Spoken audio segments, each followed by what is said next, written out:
Hello दोस्तों, आप सभी का स्वागत है आज के इस वीडियो में। आज की वीडियो में हम यहाँ पर साइंस के बहुत ही इम्पोर्टेंट वन लाइनर क्वेश्चन लेकर आए हैं। अगर आप किसी भी गवर्नमेंट एग्ज़ाम की तैयारी करते हैं, अगर आप वर्ग 2 में शिक्षक बनना चाहते हैं तो ये वीडियो आपके लिए काफ़ी इम्पोर्टेंट है। तो इसलिए वीडियो को पूरा ध्यान से देखिएगा, पूरा अंत तक देखिएगा, ताकि आप सभी प्रश्नों पे बहुत अच्छे तरीके से प्रैक्टिस कर सकें, ताकि जब भी आपका एग्ज़ाम हो ना, मतलब रिजल्ट आए, तो आप बहुत अच्छा परफॉर्मेंस कर पाएँ।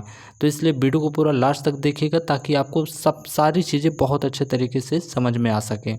तो देखिए, आज का यहाँ पर हमारा वन लाइनर क्वेश्चन है। यहाँ पर पहला क्वेश्चन है कि 2,4-D है। 2,4-D अगर आप साइंस पढ़े होंगे, ठीक है ना, तो आप कक्षा 11वीं या 12वीं में 2,4-D नाम की दवा ज़रूर सुने होंगे। तो आज यही क्वेश्चन है कि 2,4-D है। 2,4-D क्या होती है? तो ये खरपतवार नाशक होती है। खरपतवार का मतलब होता है चारा होता है, ठीक है ना। तो खेत में अगर कोई ख़राब चारा है, मतलब जो फसल को नुकसान पहुंचाने वाला चारा होता है, तो उसे मारने के लिए यहाँ पर कीटनाशक का उपयोग किया जाता है, जो कि क्या होती है? 2,4-D होती है, ठीक है ना। अब यहाँ पर दूसरा क्वेश्चन दिया हुआ है कि पादप रोगों का सबसे उत्तरदायी कारक है।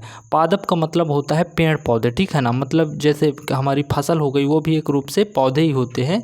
तो पौधे रोगों का सबसे ज़्यादा उत्तरदायी क्या होता है? मतलब पौधे को ख़राब करने वाला सबसे ज़्यादा उत्तरदायी कौन सा कारक होता है? तो वो क्या होता है? फफूंद होती है। जो फफूंद होती है ना, वही पौधे को नुकसान करने में सबसे ज़्यादा क्या होती है? रिस्पॉन्सिबल होता है उसी का, ठीक है ना। फिर अगला क्वेश्चन देखते हैं। देखिए, हम यहाँ पर हमारा नेक्स्ट क्वेश्चन है कि चाय में लाल रस्ट रोग किसके कारण होता है? देखिए, चाहे कोई भी फसल हो ना, हर फसल में कोई ना कोई नुकसान होता ही है। तो जो चाय होती है, चाय में क्या लग जाता है? लाल रस्ट नामक एक रोग होता है, जिसे लाल रस्ट के नाम से जाना जाता है, और ये फसल को क्या करता है? नुकसान पहुँचाता है। तो ये किस कारण से लाल रस्ट रोग होता है, वही आपको बताना है। तो ये किससे होता है? हरे शैवाल के कारण होता है। जो शैवाल होते हैं ना, वो इस चाय में के पौधे में लग जाते हैं और वो उसको नष्ट करने में पूरी कोशिश करते हैं। तो किसके कारण होता है? हरे शैवाल के कारण होता है। अब अगले क्वेश्चन की ओर बढ़ते हैं। देखिए, नींबू का जो कैंकर रोग होता है, वो किसके कारण हो जाता है? नींबू का सबसे खतरनाक ये रोग होता है, नींबू में कैंकर के नाम से इसे जाना जाता है। और ये किसके कारण होता है? जीवाणुओं के कारण होता है। जीवाणु इसमें लग जाते हैं नींबू में, और नींबू में खराबी कर देते हैं नींबू को, ठीक है ना। बढ़ते हैं अगले क्वेश्चन की ओर।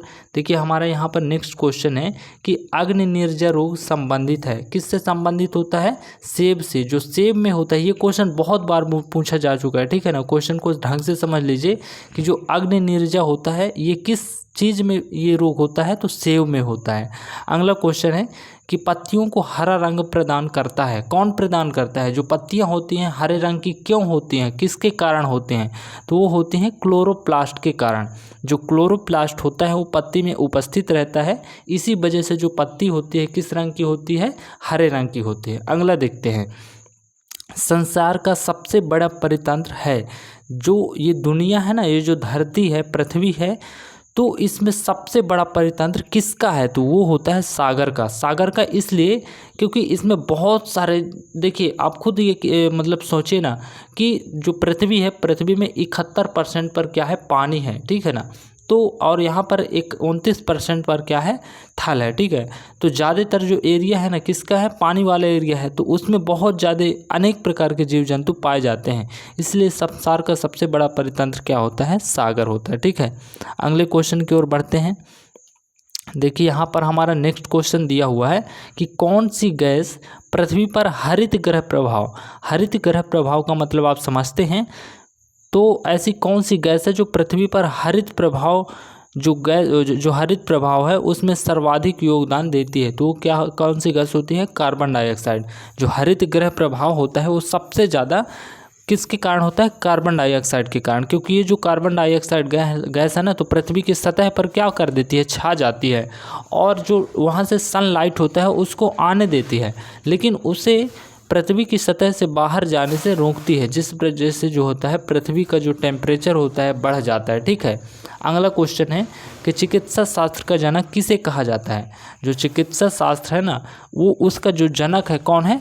हिप्पोक्रेटस को कहा जाता है, ठीक है ना। सबसे पहले जो चिकित्सा के क्षेत्र में क्रांति लाए थे कौन है? हिप्पोक्रेटस। इन्होंने ही चिकित्सा के क्षेत्र में बहुत अच्छा काम किया है, सबसे पहले किया था, इसीलिए उन्हें चिकित्सा का जनक माना जाता है, ठीक है।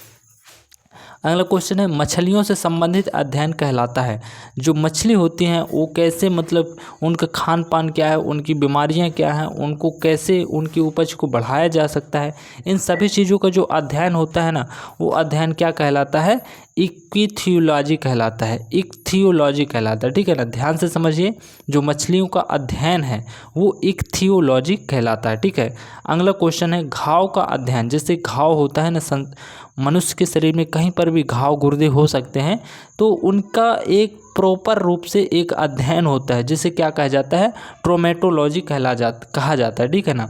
तो ये वन लाइनर क्वेश्चन है, ऑब्जेक्टिव क्वेश्चन में आपसे ज़रूर पूछे जा सकते हैं, तो इसलिए इन पर अच्छी तरीके से आप पकड़ बनाते जाइए। अगला क्वेश्चन देखिए क्या दिया हुआ है। यहाँ पर अगला क्वेश्चन दिया हुआ है कि जनसंख्या का अध्ययन कहलाता है। देखिए जनसंख्या का अध्ययन क्या कहलाता है? जनसंख्या एक बहुत बड़ा विस्फोट है, ठीक है ना, इस पृथ्वी के लिए। क्योंकि देखिए जो साधन है, संसाधन है, वो तो फिक्स हैं, लेकिन जनसंख्या जो है ना अधिकतर बढ़ती जा रही है, तो इसको रोकने का अध्ययन करना क्या कहला जाता है? यहाँ पर डेमोग्राफी कहलाता है, ठीक है ना। तो इसका अध्ययन डेमोग्राफी कहलाता है। अगला क्वेश्चन दिया हुआ है कि मानव की त्वचा सबसे मोटी होती है। जो मानव की त्वचा होती है ना, सबसे मोटी कहाँ पे होती है? तालवे पे होती है। मतलब जो गोड़ होता है ना, जो पैर होता है मनुष्य का, उसके नीचे वाला जो भाग होता है वहाँ पे एक गोरी गोरी चमड़ी होती है जो बहुत मोटी होती है, ठीक है ना। उसे तलवे के नाम से जाना जा सकता है।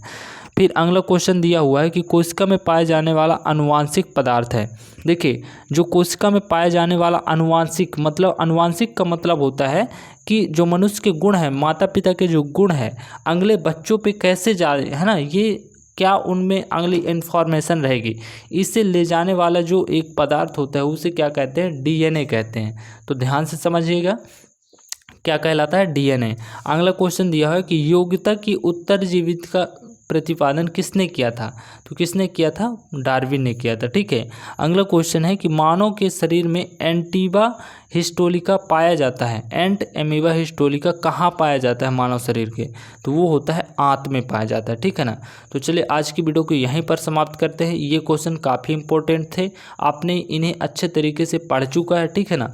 और इन्हीं तरह से क्वेश्चन आपसे एग्जाम में पूछे जाते हैं। तो आज की वीडियो को समाप्त करते हैं। Thank you for watching.